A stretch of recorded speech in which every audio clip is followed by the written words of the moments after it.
Welcome back. Caring for a loved one can be exhausting and at times isolating. And if you're doing it, you're far from alone. About 1 in 4 Americans is caring for a relative with serious medical needs, and most aren't getting paid a dime.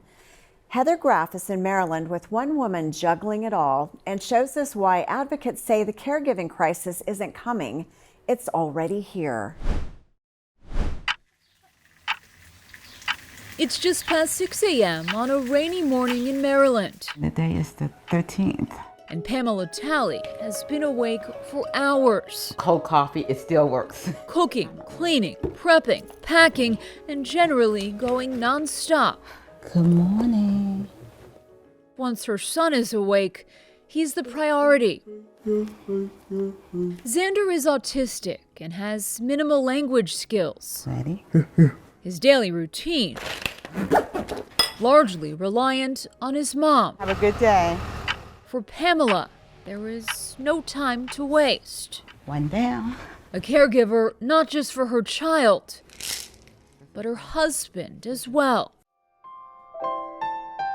You see, Kenneth Talley has Alzheimer's disease. This is his memory patch. And by 8:30 a.m., Pamela's focus has shifted to her spouse's medication management, blood pressure monitoring, upcoming doctor's appointments, and personal grooming.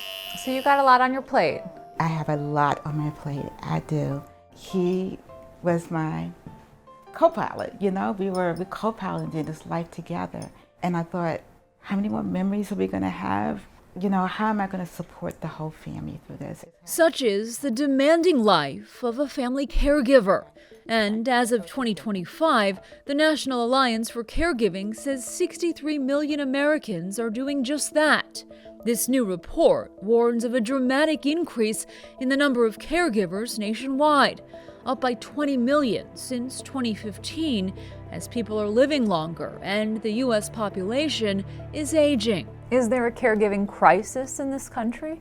Absolutely. There's an urgent crisis in this country. Jason Resendez is the NAC president and says the organization's research also revealed family caregivers are stretched thin. Despite having virtually no medical training, they spend on average 27 hours a week caring for loved ones with chronic health conditions. Meanwhile, emotional and economic strain are widespread among the caregivers themselves. Pamela knows that struggle because she stopped working years ago when it became clear her son needed more support, and her husband is now retired. In fact, when we shared with her this AARP study that found family caregivers spend an average of $7,242 annually, Pamela said this. When we think about safety equipment, adaptations, bringing in help, the cost can be a lot higher than that. For Pamela, it's still a constant juggle.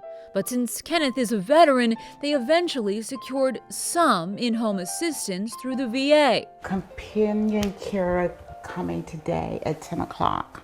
A stopgap for this family, but not a solution. She says it's past time for this country to act. We're all going to be touched by the caregiving experience one way or another. They deserve our support. I'm sure life looks different to her than what she was expecting, and that is real love, taking care of her family. But the toll that's taking on her, man. They had a study, Ohio State and the National Institute of Aging, and caregivers, their lives are shortened by 8 years. And it's not because of the physical toll, it's because of the emotional toll. That's just it's sad. I love the sign.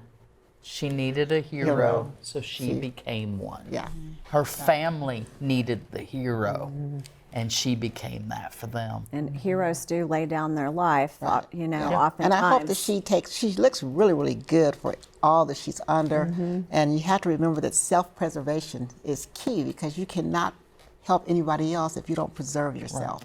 No, you could feel the love when she said he's my co-pilot. Yeah. He was my co-pilot. Yeah. It was hard to keep watching because I just felt myself kind of welling up and thinking, I hope I can be that graceful as her And giving. And That's a lot of giving. sacrifice. I mean, glad they figured out and found the VA benefit to help, and that brought in the companion care Yep. that they need to give her that respite break. So that is available, and that's what everybody needs to know. Every family caregiver needs to know that there is training available. That's why I do what I do, I know, is to train those family caregivers and help them understand. And then there are opportunities for respite care, be it either nonprofits or VA. There are things that are available, and So would they reach out to like Department of Aging? the or- Department of Aging in any community usually knows what you can tap into.